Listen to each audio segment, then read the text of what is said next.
찬송가 266장입니다. 찬송가 266장으로 하나님께 영광 올려드리겠습니다.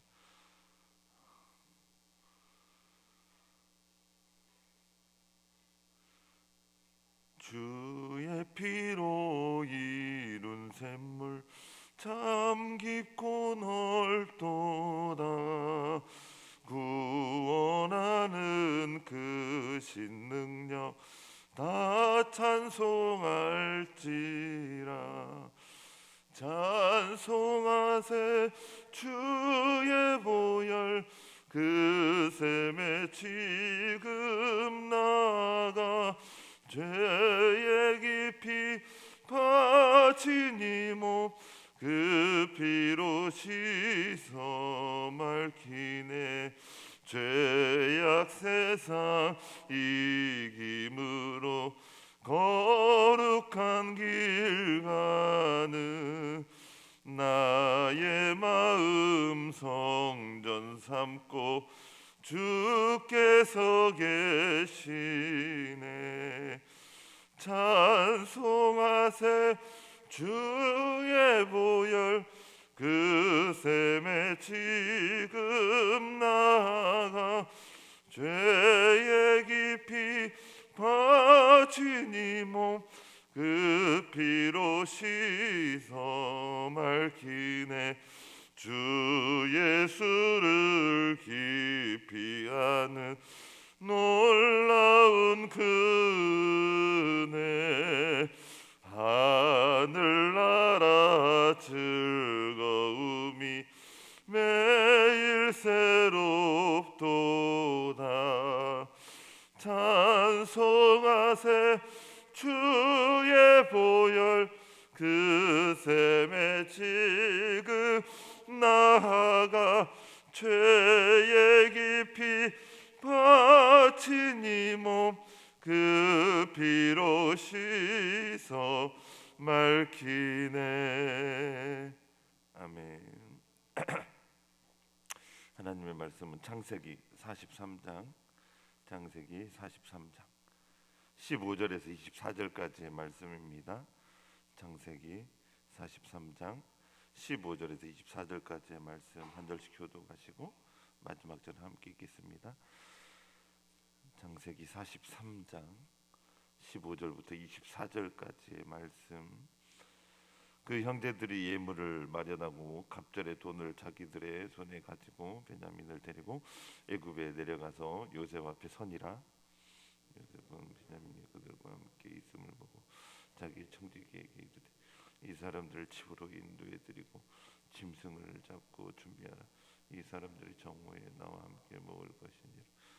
청지기가 요셉의 명대로 하여 그 사람들을 요셉의 집으로 인도하니 그 사람들이 요셉의 집으로 인도하되 두려하여 이르되 전번에 우리 자루에 들어있던 돈을 일로 우리가 끌려드는도다. 이는 우리를 억류하고 달려들어 우리를 잡아 노예로 삼고 우리의 나귀를 빼앗으려 함이로다 하고. 그들이 요셉의 집 청지기에게 가까이 나아가 그 집 문 앞에서 그에게 말하여 이르되 내 주여 내가 전번에 내려와서 양식을 사가지고 여관에 이르러 자루를 풀어본즉 각 사람의 돈이 전에 그대로 자루의 아귀에 있기로 우리가 도로 가져왔고 양식 살 돈으로 우리가 가지고 내려왔나이다. 우리의 돈을 우리 자루에 넣는 자는 누구인지 우리가 알지 못하나이다. 그가 이르되 너희는 안심하라. 두려워하지 말라. 너희 하나님 너희 아버지의 하나님이 재물 너희 자루에 넣어 너희에게 주신 것이니라.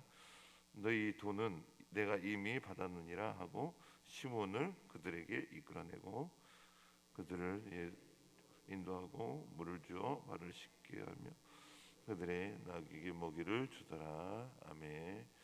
15절하고 16절 말씀을 제가 다시 한번 읽어보면 그 형제들이 예물을 마련하고 갑절의 돈을 자기들의 손에 가지고 베냐민을 데리고 애굽에 내려가서 요셉 앞에 서니라.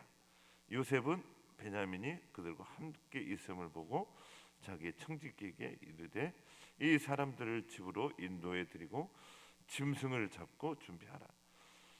이 사람들이 정오에 나와 함께 먹을 것이니라 이렇게 말씀하고 있습니다. 형제들을 예물을 마련하고 베냐민을 데리고 요셉 앞에 이렇게 섰습니다.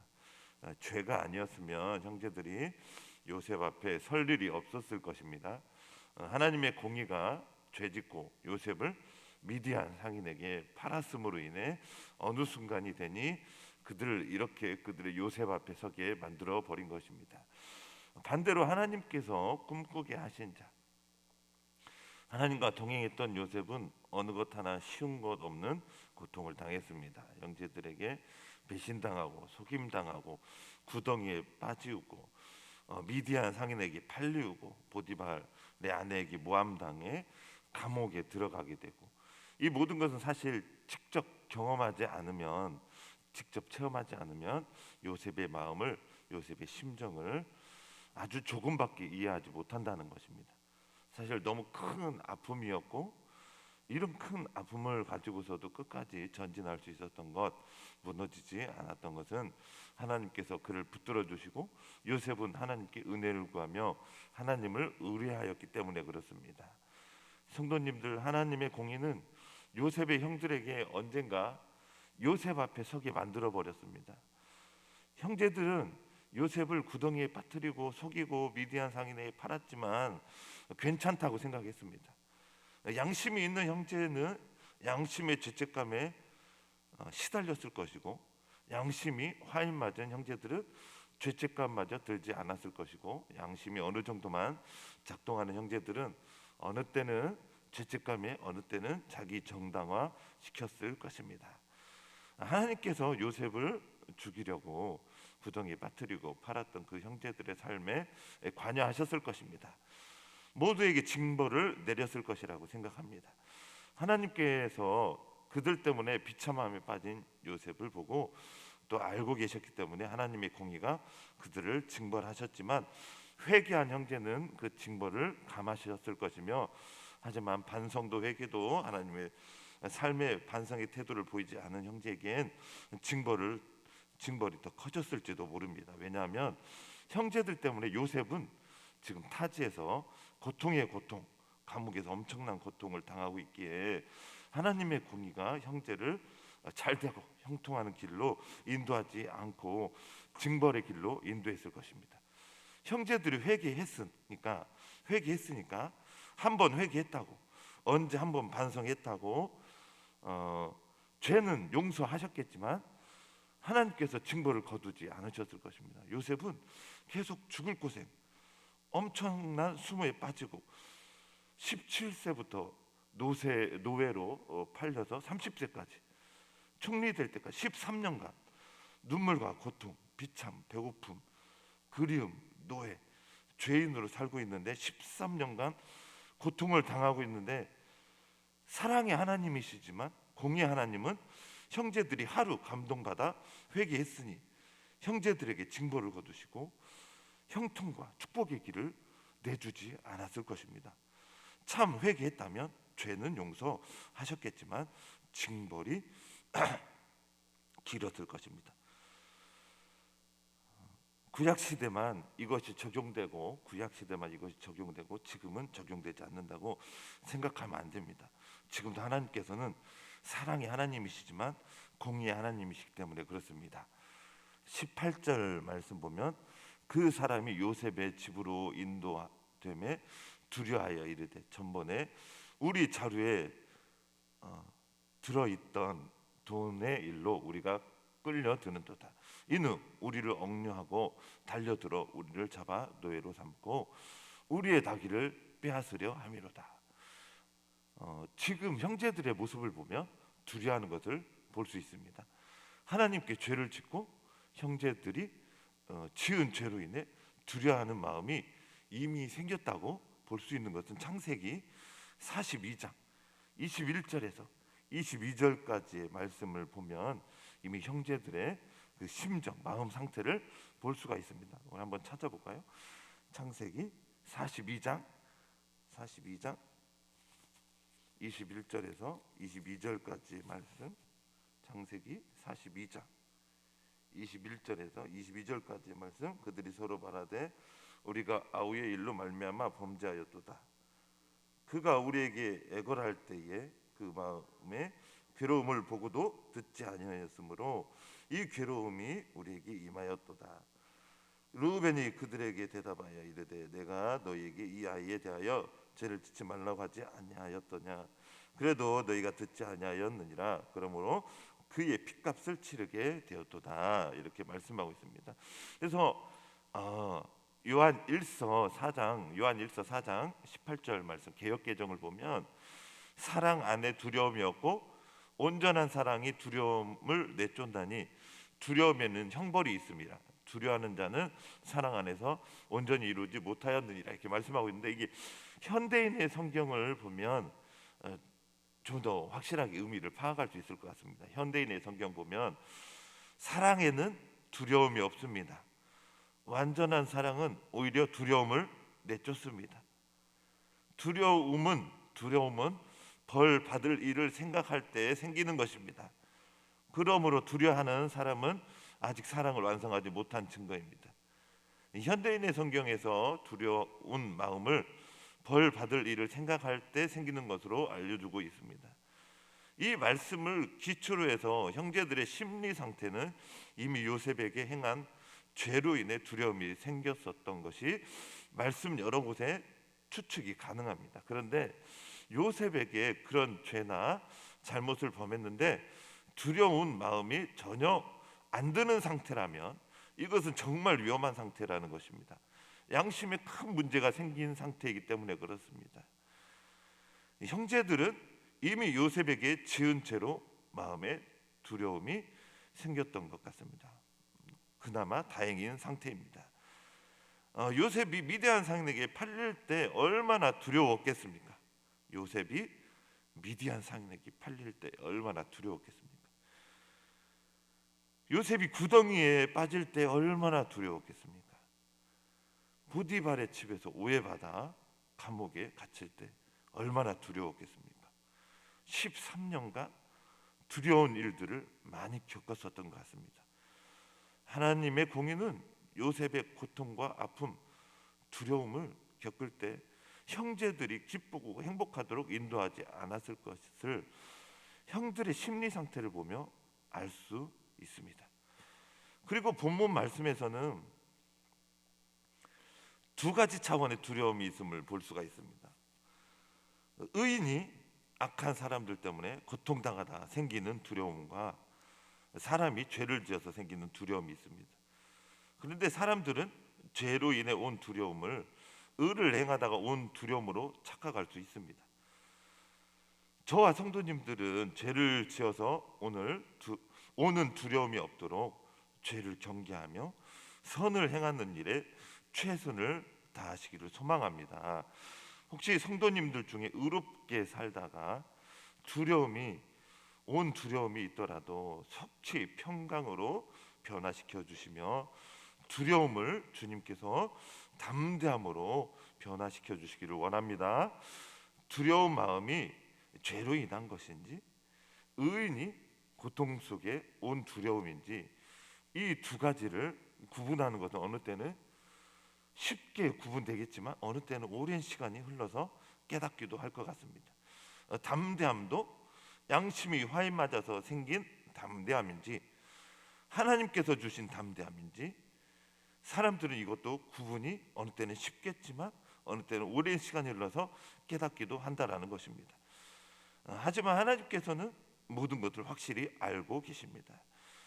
어떤 사람은 죄를 짓는데 얼마나 담대한지 가인이 아벨을 죽이는데 담대했습니다. 그런데 다윗은 골리앗 앞에 섰을 때 또한 담대했습니다. 하나냐라는 거짓 선지자가 있습니다. 예레미야를 이 거짓 선지자로 만드는데 거짓 예언자였던 하나냐가 예레미야를 죽이려 했던 하나냐는 7개월 후에 죽습니다. 그런데 거짓 예언자였던 선지자였던 이 하나냐도 얼마나 담대했는지 모릅니다. 예레미야를 읽어보면 굉장히 담대한 하나냐의 거짓 예언을 또한 거짓 선지자의 모습을 볼 수가 있습니다. 유대인들도 스데반을 죽이는데 담대했습니다. 우리 성도님들, 하나님께서 주시는 담대함, 또한 양심이 화인 맞아서 생긴 담대함, 이거 구분이 어느 때는 쉽겠지만 어느 때는 오랜 시간이 흘러서 깨닫기도 하는데, 저와 우리 성도님들은 선한 데 지혜롭고 악한 데는 미련하며 선한 일을 담대히 행하며 악한 일은 조심하며 경계하는 성도님들 되시기를 간절히 소망합니다. 23절에서 24절까지의 말씀 보면 그가 이르되 너희는 안심하라, 두려워하지 말라. 너희 하나님, 너희 아버지의 하나님이 재물을 너희 자루에 넣어 너희에게 주신 것이니라. 너희 돈은 내가 이미 받았느니라 하고 시므온을 그들에게 이끌어내고 그들을 요셉의 집으로 인도하고 물을 주어 발을 씻게 하며 그들의 나귀의 먹이를 주더라. 선하게 살아간 요셉은 두려운 일들이 많았지만 이제 하나님께서 한 나라의 총리로 세워 주셨으며 하나님께서 요셉을 통해 일하십니다. 반대로 형들이 얼마나 두려워하고 있으며 요셉의 종이 또한 두려워하지 말라고 말하고 있습니다. 저와 성도님들은 요셉처럼 하나님과 동행하고 살며 하나님과 교제하며 살다가 하나님께서 세워주시고 하나님의 뜻을 이루어드리기를 소망합니다. 성도님들, 요즘 우리나라를 보면 얼마나 어수선하고 알게 모르게 두려워하는 그런 분들도 있는 것을 보게 됩니다. 할로윈 참사로 인해서 예전 또한 세월호 참사 때만큼은 아니지만 나라가 어수선을 넘어 조금 혼란스러워지고 있는 것 같습니다. 국가 애도 기간인데 저 북한은 또한 대한민국을 더 혼란스럽고 나를 휘청거리게 만들려는 목적으로 미사일을 ICBM을 쏘아대고 있습니다. 이런 때 성도님들이 깨어서 나라를 위해 기도하고 나라의 앞길을 위해 기도해야 한다고 생각합니다. 아무 일 아닌 것처럼 지나가겠지 생각할 수도 있겠지만 우리나라가 6.25 전쟁도 그런 가운데, 임진왜란도, 저 러시아 우크라이나도 평안하다 그렇게 생각할 때 아픔의 역사가 일어났습니다. 나라의 어수선한 틈을 타서 나라를 혼란스럽게 만들려고 하고 또한 나라를 혼란스러운 틈을 타서 우리나라의 공산주의자들이 나라를 휘청거리게 만들지 못하도록 기도해 주시기를 부탁드립니다. 나라가 무너지면 나라 안에 교회도 안전하지 못하기 때문에 그렇습니다. 나라를 위해 많이 기도해야 될 때라고 생각을 합니다. 이번 할로윈 데이 때 이태원에 10만 명이 넘는 15만 명에서 10만 명 그 사이라고 하는데 10만 명 넘게 젊은이들이 모였다고 합니다.